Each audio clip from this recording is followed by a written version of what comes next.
नमो अरिहन्ताणम् नमो सिद्धाणं नमो आयर्याणम् नमो वज्रायाणम् नमो लोये सवसाहूनम्।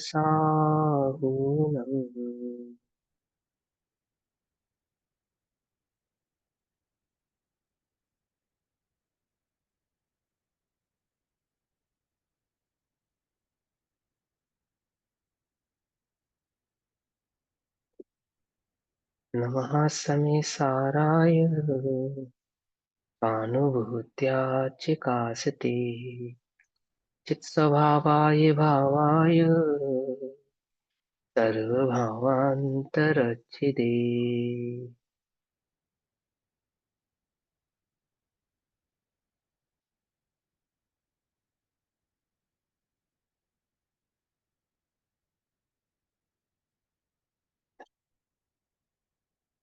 अपनी दोपहरकालीन कक्षा का विषय चल रहा है श्री समय सारजी ग्रंथ। इति समय सारजी का स्वाध्याय हम सभी आचार्य अमृत चंद्र देव द्वारा रचित आत्मख्याति टीका के माध्यम से कर रहे हैं। आत्मख्याति टीका में सर्वशुद्ध ज्ञान अधिकार पेज नंबर 489 489, गाथा नंबर 206, श्लोक नंबर 206।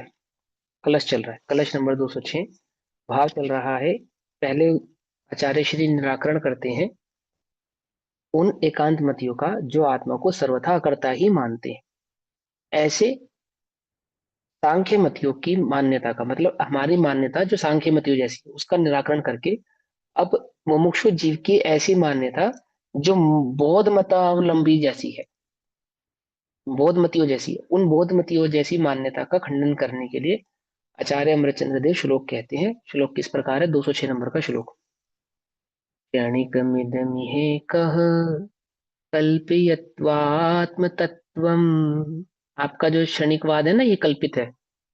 आप ये जो क्षणिकवाद कहते हो आत्मा को, क्षणिकमिदमिहे कः कल्पयत्वात्मतत्त्वम् निज मनसि विदत्तै कर्तृभोक्तृर्विभेदम्। कर्ता और भोक्ता में भेद मानते हो, कर्ता कोई और है, भोक्ता कोई और है, अपने मन से। अपर ही अपर अपहरति विमोहन्तस्य नित्यामृतोऽज्ञः स्वयं चमत्कार एव। इस चैतन्य चमत्कार अर्थात इस निज चैतन्य आत्मा के अनुभव से ही, अमृतपान से ही तुम्हारा ये भ्रम दूर हो सकता है कि ये जो आत्मा है ये क्षणिक नहीं है। ऐसा, ठीक। इस जगत में कोई एक तो अर्थात क्षणिकवादी बोधमती तो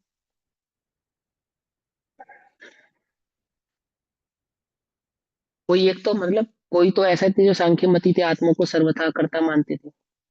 कोई ऐसे हैं जो आत्मा को सर्वदा क्षणिक मानते हैं, मतलब प्रति क्षण आत्मा बदल रहा है, प्रति क्षण।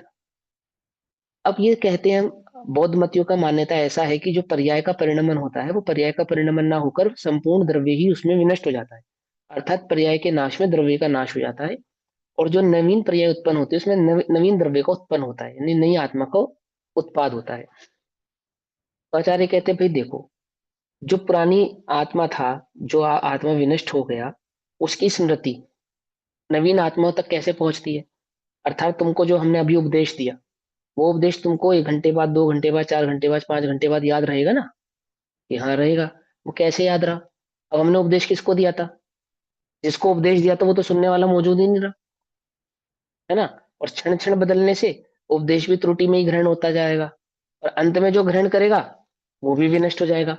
तो फिर बताओ उपदेश देने का फायदा क्या है जब विनष्ट ही हो जाना है प्रति क्षण में उसको, है ना? दूसरी बात, अगर तुम्हें याद है तो किस बेस पे याद है? क्योंकि जो तुम बात कह रही हो वो तो हमने 1 घंटा पहले कही थी, अब तक उसको तो प्रति क्षण के हिसाब से अब तक विनष्ट हो जाना चाहिए था। तो वो कहते हैं कि नहीं, वो संस्कार रहता है, पुराना आत्मा नई आत्मा को अपना संस्कार देकर चला जाता है। बोले संस्कार का जो तर्क है ये सही तरह से समझ में नहीं आता है, इसलिए आपको आत्मा के मति ज्ञान का एक भेद जिसमें स्मरण शक्ति का बोध रहता है, अर्थात पूर्व में जो बात कही थी उसका वर्तमान में भी याद होना, उसका सही प्रकार से ज्ञान नहीं होने के कारण आप ऐसा मानते हैं कि ये जो आत्मा है ये कैसा है, कैसा है, क्षणिकवादी है। तो आपके क्षणिकवाद का निराकरण करने के लिए आचार्य देव कहते हैं यह इस जगत में कोई एक ऐसी मान्यता वाले भी जीव हैं जो क्षणिकवादी बोधमती है। इदम आत्म तत्वम क्षणिकम कल्पयित्वा, अर्थात इस आत्मा को क्षणिक कल्पित करके, कैसी कल्पना करते हैं कि आत्म द्रव्य ही क्षणिक है, ऐसी कल्पना करके निज मनसी, अपने मन से, कर्तृ भोक्तृ विभेदम विदत्ते, कर्ता और भोक्ता का भेद करते हैं। अर्थात कर्ता कोई अन्य है और भोक्ता कोई अन्य है, ऐसा मानते हैं। तो फिर तो दंड विधान भी नहीं होना चाहिए, क्योंकि जिसको तुम दंड दोगे उसने तो किया नहीं, करने वाला तो जा चुका। समझे ना? आपके यहाँ तो फिर दंड विधान भी नहीं होना चाहिए, उपदेश विधान भी नहीं होना चाहिए। काकड़ में आ रही बात, नहीं समझ में आ रही है ना? पॉइंट समझ में आता है इस बात को? गेटिंग कर रहे हो? पॉइंट गेट कर रहे हो इस बात को कि क्या कहते हैं कि जिस आत्मा ने कार्य किया था, पाप किया था, है ना, और फल किसी अन्य आत्मा को भुगतना पड़ेगा। तो पुण्य का फल अन्य को भुगतना पड़े, ये तो सबको स्वीकार हो जाएगा कि भाई पुण्य करो तुम और उसका भोग मिले मुझे, ये तो सब स्वीकार कर लेंगे। लेकिन पाप करो तुम और भोगना मुझे पड़े, ये कौन स्वीकार करेगा बोलो? ये तो कोई स्वीकार नहीं करेगा। क्यों? हम अपने पूर्वजों की संपत्ति तो चाहते हैं, परंतु पूर्वजों का कर्ज कौन चाहता है बोलो? बोलो, कोई चाहता है? वो तब पिताजी ने लिया था भैया, पिताजी चले गए, हमें तो कुछ बता के नहीं गए, बताओ हम क्या करें, ऐसा कह देते लोग में। पिता ने कर्ज लिया हो अथवा दादा ने कर्ज लिया हो और उसकी मृत्यु के पश्चात उपरांत कोई कर्ज वसूल करने आवे, तो क्या कहते हैं आजकल कि भैया पिताजी ने तो हमें ऐसा कुछ नहीं बताया, है ना, हमारे संज्ञान में तो ऐसी कोई बात नहीं है, हमें तो मालूम नहीं। और यदि संपत्ति हो पिता की, तो उसको ढूंढ ढूंढ के भी निकालता है, उसको खोज कर भी निकालता है, ऐसे भी करके पता कर देना करना चाहता है और उस पर अधिकार भी जताता है। तो पुण्य का फल तो चलो तुम्हारे द्वारा कृत पुण्य को तो हम भोग लेंगे, परंतु तुम्हारे द्वारा जो कृत पाप है उसको तो कोई स्वीकार नहीं करेगा। और आप ये कहते हो कि कर्ता कोई और है, भोक्ता कोई और है, ये तो अनीति हो गई। समझ में ही बात? तो ऐसी अनीति अनीति तो प्रकृति में अच्छी बात नहीं है, और आप ऐसा मानते हैं। तो क्या कहते हैं देखो, अपने मन से कर्तृ भोक्तृ विभेदम विधत्ते, अर्थात कर्ता और भोक्ता का भेद करते हैं। कर्ता कोई अन्य है, भोक्ता कोई अन्य है, ऐसा मानता है। तस्य विमोहम, उनके मोह को, उनके इस अज्ञान को, अयम चित चमत्कार एव स्वयं, अर्थात यह चैतन्य चमत्कार ही स्वयं, एक आत्मा ही, अपने आप ही ये आत्मा, ये जो अपने आत्मा का ज्ञान होगा, अपने आत्मा का स्वरूप ये समझ में आएगा ना, ये आत्मा का ज्ञान स्वयं ही तुम्हारे इस वो मोह का नाश करेगा। जब तुम इस आत्मा का अनुभव करोगे, इस आत्मा के स्वरूप को समझोगे, इस आत्मा के स्वरूप स्वभाव को भली प्रकार से तुम्हारे ज्ञान संज्ञान में बात आएगी, तब जाके तुम्हारा ये मोह नाश को प्राप्त होगा, यदि तुम ऐसा मानते हो कर्ता कोई है, भोक्ता कोई है। तस्य विमोहम, उनके इस मोह को, अज्ञान को, अयम चित चमत्कार एव स्वयं, अर्थात यह चैतन्य चमत्कार ही स्वयं नित्य अमृत ओघ है, अर्थात नित्यता रूप अमृत के ओघ समूह के द्वारा, अपने त्रिकाल ध्रुव स्वभाव के द्वारा, नित्य अमोघ अमृत मोघ, अर्थात जो नित्य आत्मा का जो कैसा स्वभाव है, नित्य ध्रुव त्रिकाली जो आत्मा का स्वभाव है ना, ये ज्ञान जब तुम्हें होगा, ये जो तुम्हारे अनुभव में आएगी बात, अमृत होगा अर्थात उसका अमृत यानी का जो तुम उसका अनुभव करोगे, तो वो बात तुम्हारे ज्ञान में, तब जाकर उसके द्वारा ही तुम्हारा अभिसिंचन करता हुआ दूर करेगा, अर्थात तुम्हारे इस मोह को दूर करेगा। सूखी बंजर भूमि को जल द्वारा सींच कर क्या करेगा? तृप्त करेगा। ऐसे ही तुम्हारे इस मोह को अनुभव के द्वारा सींच कर दूर करेगा। कौन? ये आत्मा का स्वभाव तुम्हारे ज्ञान में जब आएगा, वह सम्यक ज्ञान ही तुम्हारे इस विमोह को दूर करेगा आत्मा के संदर्भ में। अब यह विमोह किस प्रकार है, उसका भावार्थ समझो। क्षणिकवादी कर्ता भोक्ता में भेद मानते हैं, अर्थात वे मानते हैं कि प्रथम क्षण में जो आत्मा था वह दूसरे क्षण में नहीं है। आगे बस समझ में, बौद्धमतियों का क्या मान्यता है, ये दर्शन शास्त्र की मान्यता है ना। इन जनरल आप किसी बौद्ध अनुयायी से चर्चा करोगे तो समझ में नहीं आएगी बात, जो दर्शन शास्त्र पढ़ता होगा उसकी समझ में आएगी। जैसे आम जो स्वाध्याय नहीं करते जैन, उनसे आप तत्व चर्चा करो या द्रव्य गुण पर्याय की चर्चा करो तो उन्हें कुछ समझ में आएगी? उन्हें कुछ समझ में नहीं आएगा। उन्हें त्रिकाली समझ में नहीं आएगा, उन्हें ध्रुव समझ में नहीं आएगा, उन्हें ज्ञाय किसको कहा ये बात समझ में नहीं आएगी। ऐसी इन जनरल चर्चा नहीं है ये जो वस्तु स्वरूप को समझने बैठे हैं, समझे ना, जिनको वस्तु स्वरूप को समझने की इच्छा उत्कंठता है, उनके लिए ये बात कही जा रही है कि क्या कहते हैं कि तुम पर्याय के स्वरूप को इस प्रकार से ग्रहण मत कर लेना, पर्याय के नाश में द्रव्य का ही नाश हो जाता है, ऐसा मत ना मान लेना। तो क्या कहते हैं, उनका वो क्षण में वह दूसरे क्षण में नहीं है। उनसे आचार्य देव कहते हैं कि हम उसे क्या समझाएं। अब हम उसे क्या समझाएं? ये जो चैतन्य ही है ना, ये जो आत्मा है, उसका अज्ञान दूर कर देगा। अर्थात ये आत्मा स्वयं उसका अज्ञान दूर कर देगा। कैसे दूर कर देगा आत्मा स्वयं? यानी आत्मा के स्वरूप को समझकर उसका अज्ञान स्वयं ही दूर हो जाने वाला है, और कोई उसके अज्ञान को दूर कर सकता नहीं है। जब तक वह उस आत्मा की ओर नहीं देखेगा, उसको भली प्रकार से नहीं समझेगा, तब तक उसका यह अज्ञान दूर होने वाला नहीं है। कि जो चैतन्य अनुभव गोचर नित्य है, जो चैतन्य अनुभव गोचर है, अर्थात अनुभव से जानने में तो आ ही रहा है, परंतु उसका प्रधान क्या, मैंने वो दृष्टि से नहीं दिखेगा, सुनाई देगा ऐसे नहीं, हम बतला देंगे तुम्हें समझ में आ जाएगा ऐसे नहीं। जो अनुभव गोचर अर्थात जो अनुभव से प्रत्यक्ष होता है, ऐसा। गोचर माने जानने में आना, गोचर माने जानने में आना।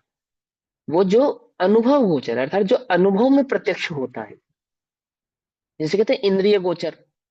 इंद्रिय गोचर जो इंद्रियों से जानने में आए, अनुभव गोचर जो अनुभव से जानने में आए। तो अनुभव गोचर नित्य है। वह आत्मा अनुभव में कैसा जब जानेगा तो कैसा जानेगा उस आत्मा को? त्रिकाली ध्रुव अखंड नित्य ही जानेगा, नित्य है। प्रथम क्षण में जो आत्मा था, वही द्वितीय क्षण में कहता है कि मैं जो पहले था वही हूँ। वह त्रिकाली भगवान आत्मा अनुभव में कैसा आता है? त्रिकाल भाव से आएगा ना, हूँ। कैसा हूँ? जैसा था वैसा हूँ। जैसा प्रथम क्षण में था, पहले क्षण में था, वैसा ही इसी क्षण में हूँ, आगे भी ऐसा ही रहने वाला हूँ। इस प्रकार का स्मरण पूर्वक अर्थात याद पूर्वक। अब यहाँ पे स्मरण माने क्या है? जो मति ज्ञान का भेद है, पूर्व में सुना हुआ आदि आदि भाव का वर्तमान में स्मृति में रहना, ठीक है ना। स्मरण पूर्वक प्रत्यभिज्ञान ज्ञान, उसको कहते हैं प्रत्यभिज्ञान ज्ञान। मति ज्ञान का एक भेद है प्रत्यभिज्ञान ज्ञान, है ना। सादृश्य प्रत्यभिज्ञान ज्ञान आदि आदि होते हैं ना, ये तो वैसा ही है। अपना अन्य का छाता देखकर, पूर्व में जो हमारा छाता था, पुराना छाता है ना, उसको देखकर यह तो मेरे छाते जैसा ही है, अपने छाते की याद आ जाना, होता है ना। ऐसे प्रत्यभिज्ञान यानी स्मरण, स्मरण में आना। क्या स्मरण में आना? पूर्व में जो बात आपने देखी थी, जानी थी, समझी थी, उसका वर्तमान में स्मरण में आना। आपको मालूम, हमारे पास ये जो प्रत्यभिज्ञान है, इसी के कारण आचार्य हमसे कहते हैं कि तुम कुसंग मत करो, विकथा मत करो, वर्तमान का अपना समय ज्यादा भोग उपभोग में आसक्ति में मत व्यतीत करो। क्यों? क्योंकि इस प्रत्यभिज्ञान के कारण फ्यूचर में तुम्हें ये पूर्व में भोगे हुए जो भोग है ना, चर्चाएं हैं आदि आदि, ये तुम्हारे संज्ञान में आ सकती हैं।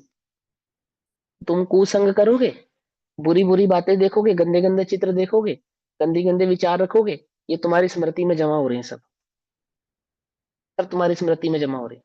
और कब तुम्हारे ज्ञान का विषय बन जाएंगे? जब उन्हें नहीं बनना चाहिए तब बन जाएंगे। फिर क्या करोगे? क्या करोगे बोलो? इसलिए वर्तमान में अपने ज्ञान का मत क्या करो, दुरुपयोग मत करो, मत करो। व्यर्थ व्यर्थ व्यर्थ वार्तालाप मत करो।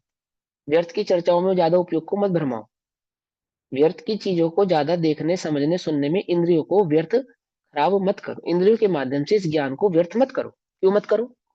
क्योंकि ये प्रत्यभिज्ञान ज्ञान है ना, इसमें सब जमा हो रहा है, सब जमा हो रहा है। पकड़ में ही बात नहीं? पकड़ में। और ये प्रत्यभिज्ञान ज्ञान क्या है? वह ज्ञान ही है। अर्थात वह ज्ञान कैसा है? स्मृति वाला है। कोई अन्य आत्मा की स्मृति अन्य आत्मा के पास जा रही है ऐसा नहीं। ये जो प्रत्यभिज्ञान ज्ञान है अर्थात जो स्मृति का भेद है, यही इस बात को समझा रहा है कि जो पूर्व में आत्मा था वही आत्मा वर्तमान में। समझे? मम्मी ने बच्चे को सामान बताकर भेजा कि जा बेटा ये सामान ले आ, और रास्ते में जाते जाते तो बच्चा बदल गया। तो क्योंकि वो तो क्षणिकवादी है ना, बच्चा बदल गया, नहीं बदल गया?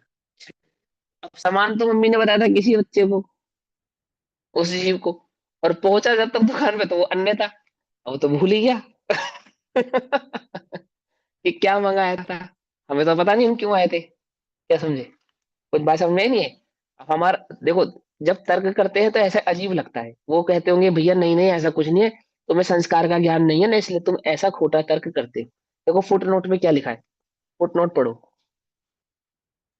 फुटनोट में लिखा है, यदि यह कहा जाए कि आत्मा नष्ट हो जाता है किंतु संस्कार छोड़ता जाता है, तर्क करते हैं वो ऐसा। जो बौद्ध अनुयायी हैं वो क्या कहते हैं, नष्ट तो हो जाता है आत्मा, लेकिन जो पुराना आत्मा था वो नए आत्मा को अपना संस्कार दे जाता है, जैसे पिता अपने पुत्र को संस्कार दे जाता है, ऐसा। समझ में आई बात? तो यह भी यथार्थ नहीं है, आचार्य कहते हैं ये बात सही नहीं है। यदि आत्मा नष्ट हो जाए तो आधार के बिना संस्कार कैसे रह सकता है? ठीक है ना, जिस एक ही क्षण में तो वो नष्ट हो गया, अन्य क्षण में वह संस्कार देता तो बिना आधार के किस किस आधार से उसने उसको संस्कार दिया, ठीक। और यदि कदाचित एक आत्मा संस्कार छोड़ता भी जाए, छोड़ता भी है, तो भी उस आत्मा के संस्कार दूसरे आत्मा में प्रविष्ट हो जाए, ऐसा नियम न्याय संगत नहीं है। जरूरी तो नहीं ना उसको ग्रहण ही कर ले, कभी वो ग्रहण नहीं भी करे, ऐसा भी हो सकता है। तो ये बात न्याय संगत, तर्क संगत बात नहीं है कि वो आत्मा अन्य आत्मा को, तर्क संगत तो यही है कि वह एक ही है, अखंड ही है, नित्य ही है। उसको अलग अलग मानना व्यर्थ है। तो क्या कहते हैं, ऊपर बतलाते हैं इस बात को, वही द्वितीय क्षण में रहता है, मैं जो पहले था वही हूं। इस प्रकार का स्मरण पूर्वक प्रत्यभिज्ञान ज्ञान आत्मा की नित्यता बतलाता है। ठीक है ना, स्मरण पूर्वक प्रत्यभिज्ञान ज्ञान क्या बतलाता है, आत्मा की नित्यता को बताता है, वही था वही है वही हूं।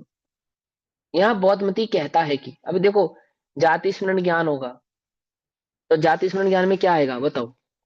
जाति स्मरण ज्ञान की स्वीकृति बौद्ध अनुयायी भी करते हैं, बौद्ध मती भी मानते हैं जाति स्मरण ज्ञान को।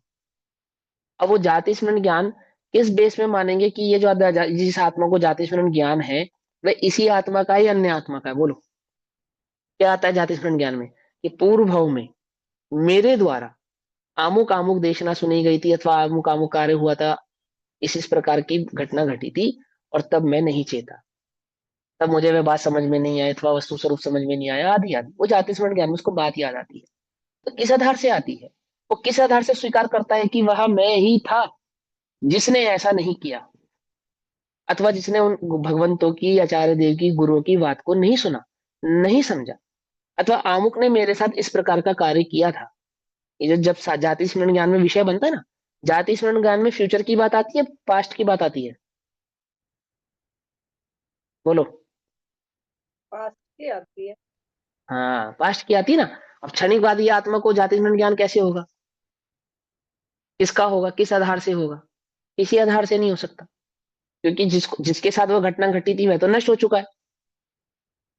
पकड़ में आई बात, नहीं पकड़ में? तो कहते हैं ये बात समझ में नहीं आती, क्योंकि वो प्रत्यक्ष ज्ञान आत्मा की नित्यता को बतला रहा है। इस प्रत्यक्ष ज्ञान के कारण ही आत्मा को जाति स्मरण होता है। पकड़ में आई बात? मिथ्या दृष्टि को भी होता है, सम्यक दृष्टि को तो हो जाए नहीं हो जाए, मिथ्या दृष्टि को इसी इसी के आधार से होता है। जब भी होता है, नरकों में भी होता है, नरकों में भी होता है, स्वर्गों में भी होता है, अवधि ज्ञान तो होता ही है, जाति स्मरण ज्ञान भी हो जाता है। तो क्या कहते हैं, वह आत्मा की नित्यता को बतलाता है। यहाँ बौद्ध मती कहता है कि ऐसा जीव जिसकी मान्यता क्षणिकवादी है, बौद्ध मती ऐसा कहता है कि जो प्रथम क्षण में था वही मैं दूसरे क्षण में हूं, ऐसा मानना वह तो अनादिकालीन अविद्या से भ्रम है। क्या कहते हैं, नित्यता को स्वीकार करना ही मिथ्या है। बौद्ध मती तो ये कहते हैं, एक नित्य भाव को स्वीकार करना क्या है, मिथ्या है, भ्रम है। जो प्रथम क्षण में था वही दूसरे क्षण में हूं, ऐसा मानना नादिकालीन अविद्या से भ्रम है। अविद्या माने मिथ्यात्व, अविद्या माने मिथ्यात्व, वहां मिथ्यात्व को अविद्या कह के पुकारा जाता है। अब मोह अविद्या, बड़े पंडित साहब की है ना रचना, अब नींद अविद्या त्याग सही, भज वीर प्रभु, भज वीर प्रभु, उठ जाग तू, चे भोर भई उठ जाग सही, भज वीर प्रभु, भज वीर प्रभु। उसमें पंडित साहब जी ने भी वर्ड यूज किया, अब नींद अविद्या त्याग सही, है ना। नींद अविद्या माने वो मोह को कहते हैं, मोह।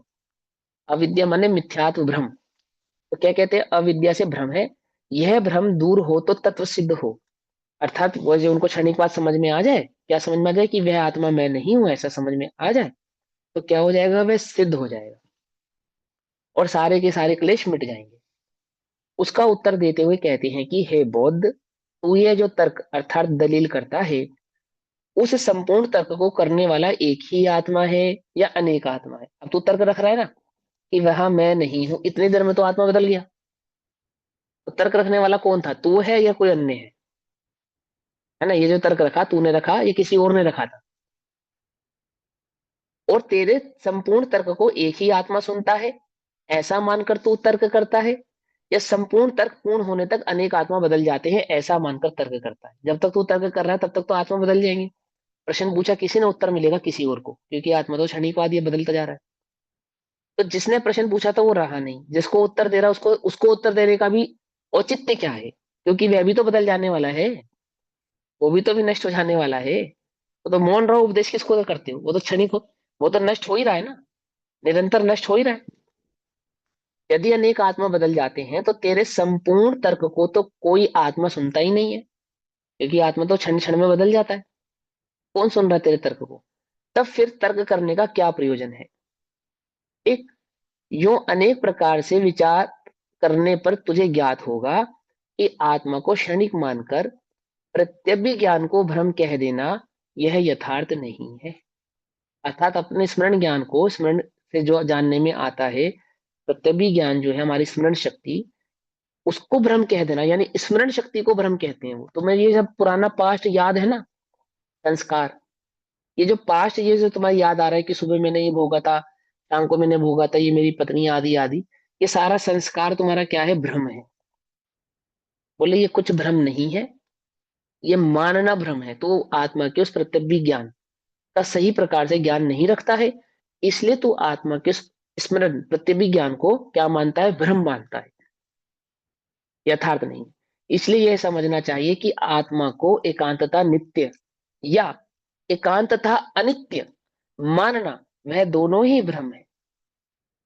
एकांतता नित्य भी नहीं है, एकांतता अनित्य भी नहीं है, ऐसा दोनों ही प्रकार से एकांतता मानना भ्रम है, वस्तु स्वरूप नहीं है। कथनचित नित्यात्मक, नित्य नित्यात्मक, नित्य और अनित्यात्मक वस्तु स्वरूप कहते हैं, वही सत्यार्थ है। पुनः क्षणिकवाद का युक्ति द्वारा निषेध करता हुआ और आगे की गाथाओं का सूचक काव्य कहते हैं। फिर से क्या कहते हैं? जो क्षणिकवाद का निषेध करता है और नित्य नित्य यानी स्वादवाद रूप से जो आत्मा है उसका मंडन करेगा, क्षणिकवाद युक्ति द्वारा निषेध करता हुआ और आगे की गाथाओं का सूचक काव्य कहते हैं। क्या काव्य कहते हैं? अनुष्टुप, अनुष्टुप में पढ़ेंगे, कलश नंबर 207। वृत्त्यंश भेदो दतो अत्यंतम, वृत्तिमन्नाश कल्पनात्, अन्यः करोति भुंक्तेन्य, इत्येकांतकास्तु मां।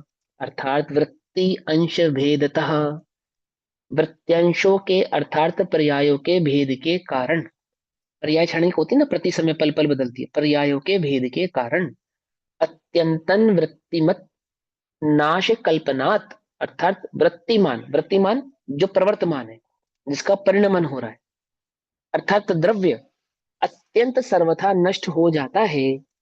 किसके नष्ट होने पर? पर्यायों के नष्ट होने पर। वृत्यांशों के अर्थात पर्यायों के भेद के कारण, पर्यायों में भेद है ना, एक पर्याय का दूसरी पर्याय में क्या है, अभाव होता है। और क्या भेद है? क्षणिकवादी, एक क्षण में होती है, प्रति क्षण बदलती है।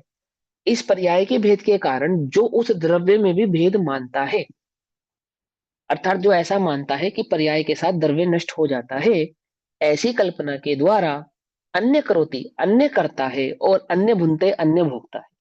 इस कल्पना के द्वारा क्या माना जाता है कि करने वाला अन्य द्रव्य वस्तु है और भोगने वाली अन्य द्रव्य वस्तु है। इति एकांत हम अचकास्तु, ऐसा एकांत प्रकाशित मत करो, ऐसे एकांत का उपदेश मत दो, ऐसे एकांत की मान्यता मत रखो, अपनी बुद्धि से ऐसे एकांत को हटा दो। ऐसा क्या है? ऐसे एकांत को प्रकाशित मत करो। अब आचार्य कुंद कुंद देव की मूल गाथाएं आती हैं। आचार्य कुंद कुंद क्या कहते हैं? 345, 346, 347, 348 और 349। 48 तक ही है ना, 348 तक। तो चार गाथाओं में आचार्य कुंती बौद्ध मतियों की जो मान्यता है, अर्थात ऐसे मोक्षार्थी जीव की जो वस्तु स्वरूप को समझने बैठा है और पर्याय के स्वरूप को भली प्रकार से नहीं समझा है, उसकी उस मान्यता का खंडन करने के लिए कहती है, क्या कहते हैं? केहिंचिदुपज्जयेहिं निर्णयस्यणेव केहिंचिदुजीवो जंहातंह कुवद्दी सोवा अननो वणेयन्तु केहिंचिदुपज्जयेहिं निर्णयस्यणेव केहिंचिदुजीवो जंहातंहा वेददीसो वा अननो वणेयन्तु जो चैव गुणदिशोचीर्ण वेदये जस्य एष सिद्धन्तो तो जीवो नादव्यो मिच्छादित्थि अनारिहतो अननौ करेर्यणनौ परिभुञ्जति जस्य एष सिद्धन्तो सौ जीवो नादव्यो मिच्छादित्थि अनारिहतो। क्या कहते हैं? पर्याय कुछ से नष्ट जीव, कुछ से न जीव विनष्ट है, इससे करे तो है सो ही आको, अन्य नहीं एकांत है। पर्याय कुछ से नष्ट जीव, कुछ से न जीव विनष्ट है। मतलब मैंने पर्याय अपेक्षा से जीव नष्ट होता है और एक अन्य अपेक्षा से जीव नष्ट नहीं होता है, ऐसा कह रहे हैं। अपेक्षा बता रहे, पर्याय अपेक्षा है ना कुछ, पर्याय कुछ से नष्ट जीव, कुछ से न जीव विनष्ट है, यो जीव वेदे सो ही आको, अन्य नहीं एकांत है। जीव जो करे वह भोगता, जिस नहीं जिसका यह है सिद्धांत है, अर्थात जो जीव करता है वही जीव भोगता नहीं है, ऐसा जिनका सिद्धांत है। अरहंत के मत का नहीं सो, जीव मिथ्या दृष्टि है। ये बस सुनो, अरिहंतों के मत का नहीं है वो, इसका क्या है वो? मिथ्या दृष्टि है। मिच्छा दिट्टी अनारिहदो, अरिहंतों के मत का नहीं है। अणा अरिहतो, अरिहंत का नहीं है। जीव अन्य करता अन्य वेदे, जिसका यह है सिद्धांत है, अरहंत के मत का नहीं सो, जीव मिथ्या दृष्टि है। ये बस अरिहंतों के मत का नहीं है वो जीव कैसा है? यह जीव मिथ्या दृष्टि है। देखो क्या कहते हैं, यस्मात क्योंकि, जीव क्यों, क्योंकि मतलब जो श्लोक कहा ना, श्लोक से पहले जो आचार्य देव ने गाथा कही, किसके विषय में गई थी वो गाथा? अन्य के विषय में कही थी ना, है ना? तो क्या कहा, वो कही थी बहुत उसके सांख्य मतियों के संदर्भ में, सांख्य मतियों के संदर्भ में कही थी। अब आचार्य देव कहते हैं कि कोई ऐसा भी मानते हैं, क्या मानते हैं? यस्मात क्योंकि जीव कितनी ही, कैश्चित पर्याय, तो कितनी ही पर्यायों से नष्ट होता है। और कितनी ही पर्यायों से नष्ट नहीं होता। इसलिए जो भोगता है वही करता है, अथवा दूसरा ही करता है, ऐसा एकांत नहीं है। ये सियादवाद है। मैंने अपेक्षा से आत्मा विनष्ट है, अर्थात पर्याय अपेक्षा से विनष्ट होता है, अन्य अपेक्षाओं से विनष्ट नहीं होता है, कितनी ही पर्यायों की अपेक्षा से विनष्ट भी नहीं होता, ऐसा भी कहते हैं। जो हिमांशु है ना, हिमांशु ये कल वाला भैया है या आज बदल गया? मैं कल वाला हिमांशु हूँ, आज दूसरा हिमांशु हूँ। गुरु रोज बदलता होगा ना भाई, बहुत मत का गुरु। हाँ, सियादवाद का कथन है वो, उसको समझना पड़ेगा कि किसी पर्याय से बदल भी जाता है, और कुछ पर्याय ऐसी भी है जो कभी नहीं बदलती नहीं है, समान रहती है। जो भोगता है वही करता है, अथवा दूसरा ही करता है, ऐसा एकांत नहीं है। जो भोगता है वही करता है, अथवा कोई दूसरा भोगता है, ऐसा एकांत नहीं है। क्योंकि जीव कितनी ही पर्यायों से नष्ट होता है और कितनी ही पर्यायों से नष्ट नहीं होता, इसलिए जो करता है वही भोगता है, अथवा दूसरा ही भोगता है, ऐसा एकांत नहीं है। जो करता है वह नहीं भोगता, ऐसा जिसका सिद्धांत है, वह जीव मिथ्या दृष्टि अरहंत के मत को ना मानने वाला जानना चाहिए। और दूसरा करता है और दूसरा भोगता है, ऐसा जिसका सिद्धांत है, वह जीव मिथ्या दृष्टि है, अरहंत के मत का नहीं है, ऐसा जानना चाहिए। अनाहरत अरहत के मत का नहीं है।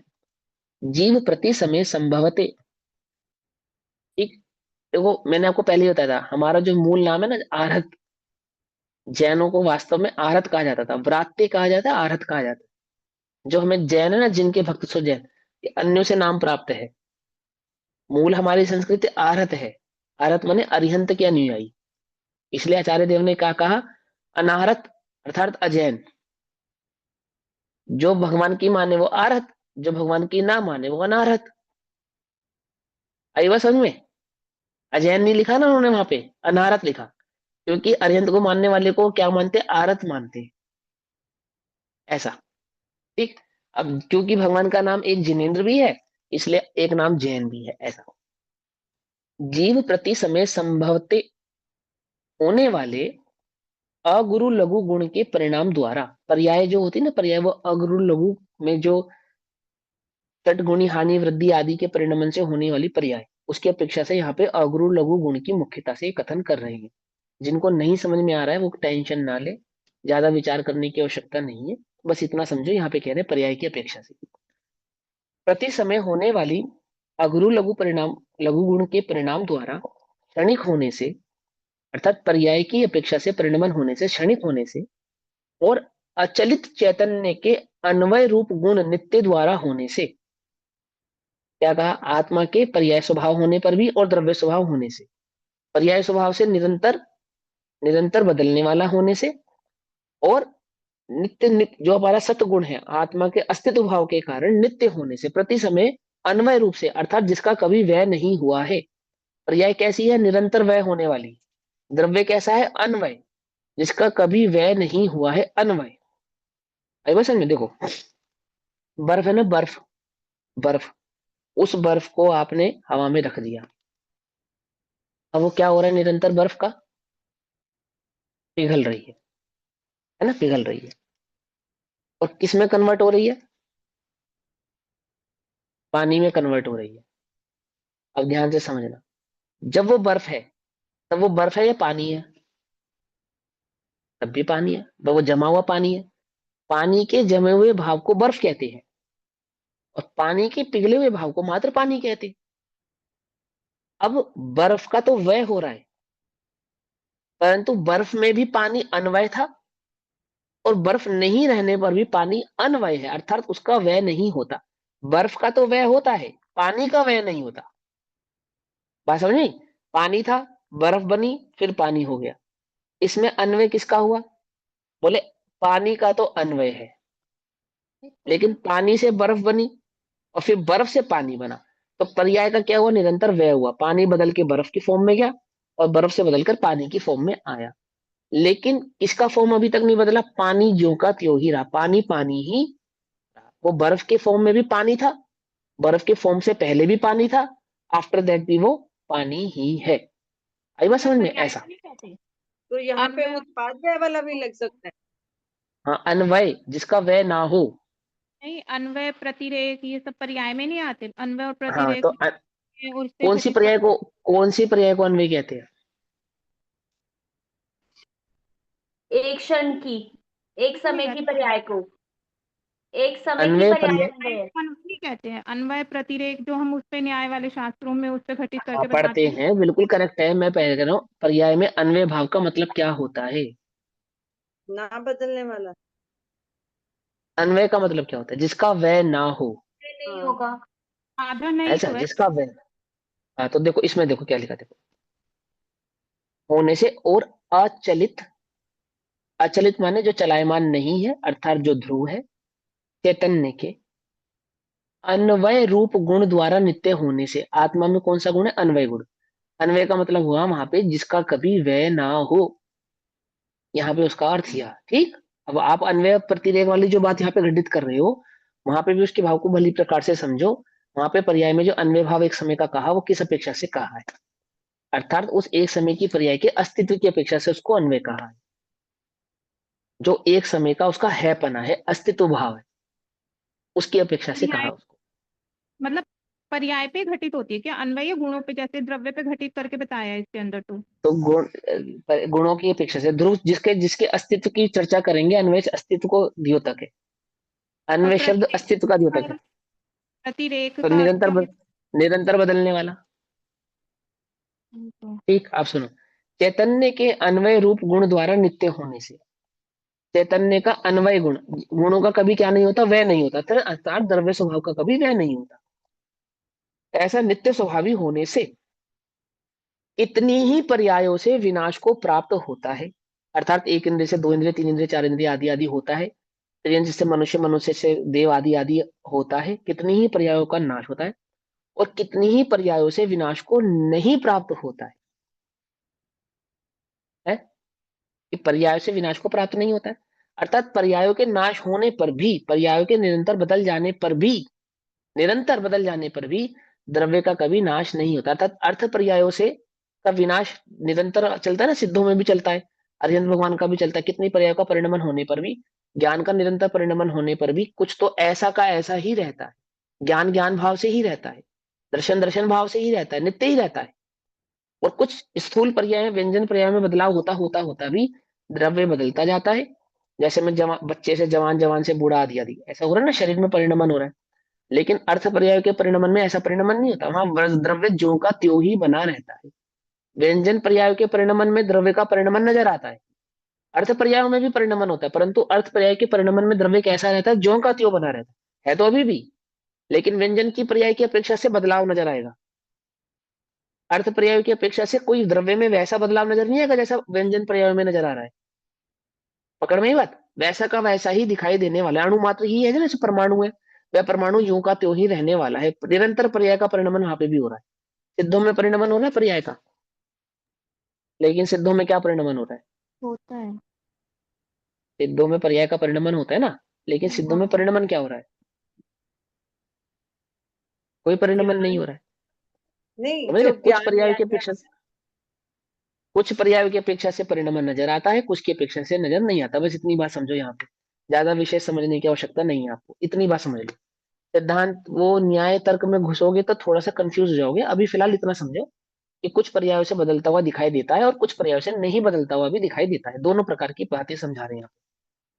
इस प्रकार दो स्वभाव वाला जीव स्वभाव है, अर्थात नित्य अनित्य स्वभाव वाला जीव स्वभाव है।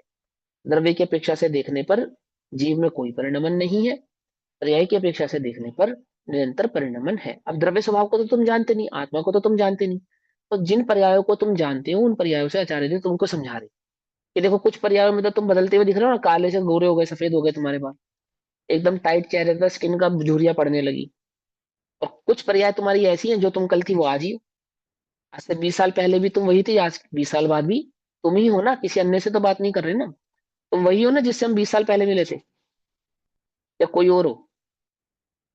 समझे? तो कुछ पर्यायों से तो बदलाव नहीं है, लेकिन तुम वैसी तो नहीं दिखती जैसे 20 साल पहले दिखती थी। कुछ पर्यायों में बदलाव है।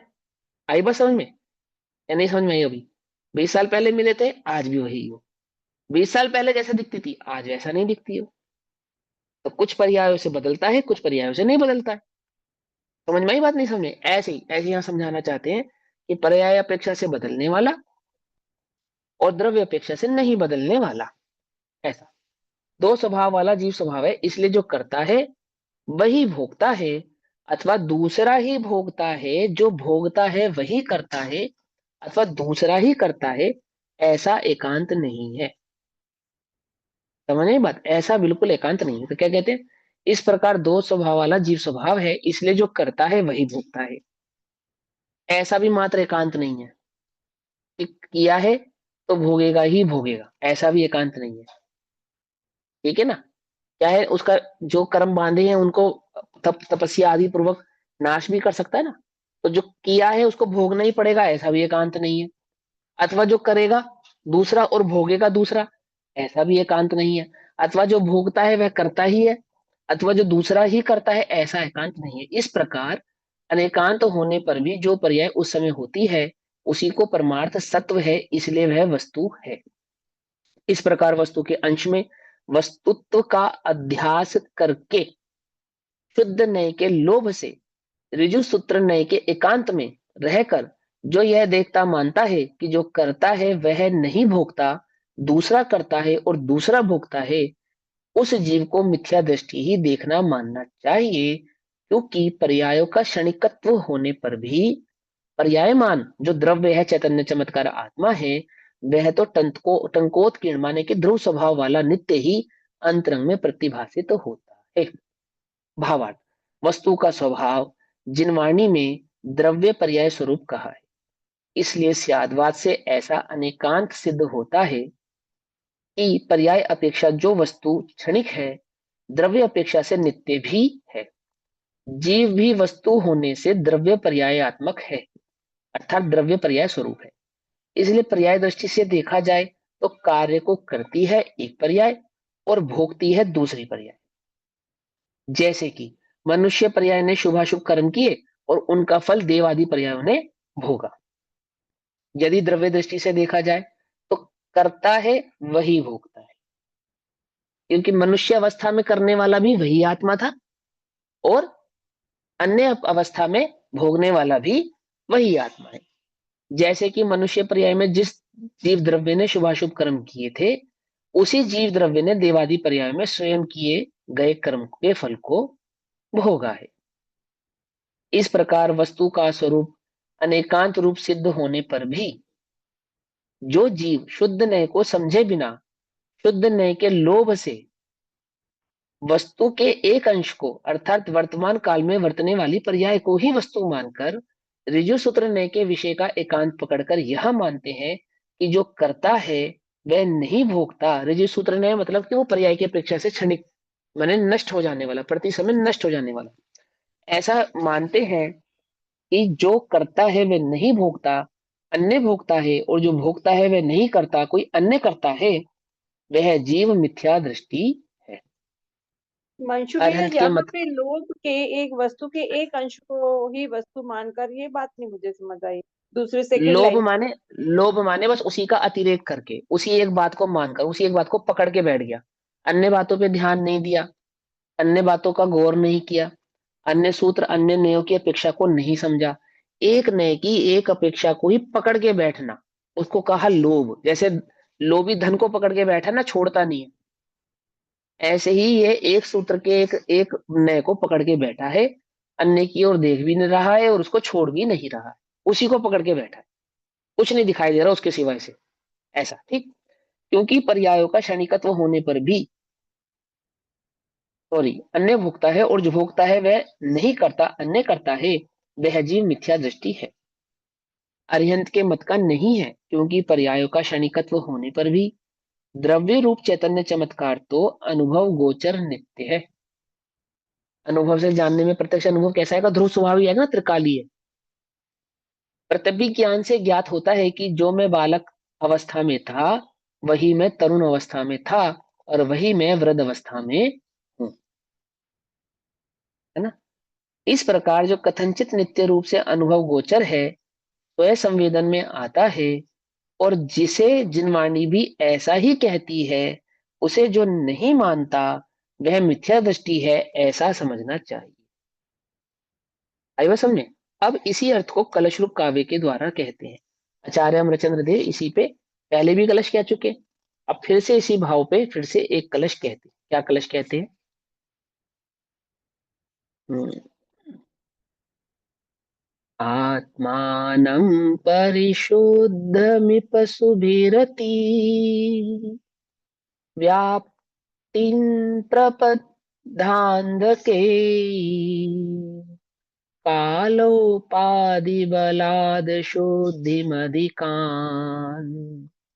तत्रापि मत्वा परैः चैतन्यं क्षणिकं प्रकल्प पृथक्कै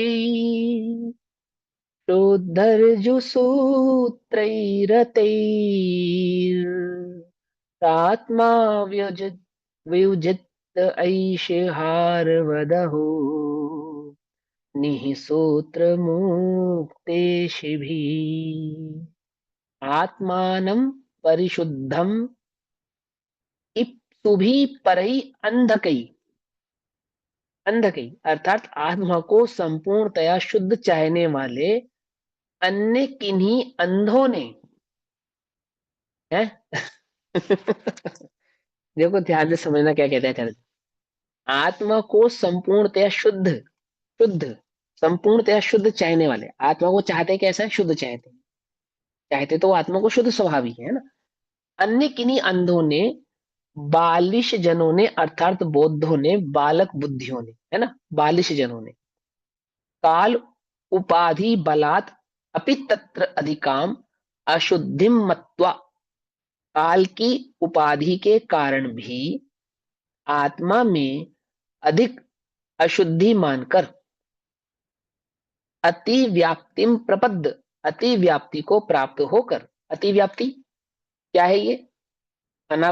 अति व्याप्ति, अव्याप्ति, है ना, ये दोष है ना, लक्षणाभेद है ना, लक्षणाभास।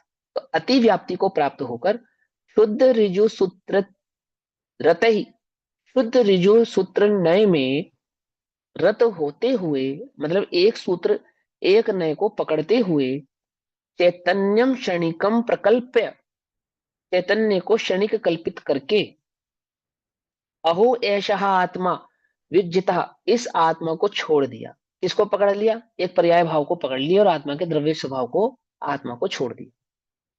निःसूत्र मुक्ता भी हारवत, जैसे हार के सूत्र डोरे को ना देखकर मोतियों को ही देखने वाले हार को छोड़ देते हैं। ठीक जैसे आत्मा को संपूर्णतया शुद्ध मानने के इच्छुक बौद्धों ने विचार किया कि यदि आत्मा को नित्य माना जाए तो नित्य में काल की अपेक्षा होती है। ठीक, इसलिए उपाधि लग जाएगी, अर्थात पिछले काल में किए गए पाप की अपेक्षा से आत्मा को आज दोषी स्वीकार करना पड़ेगा, ऐसी उपाधि लग जाएगी, है ना।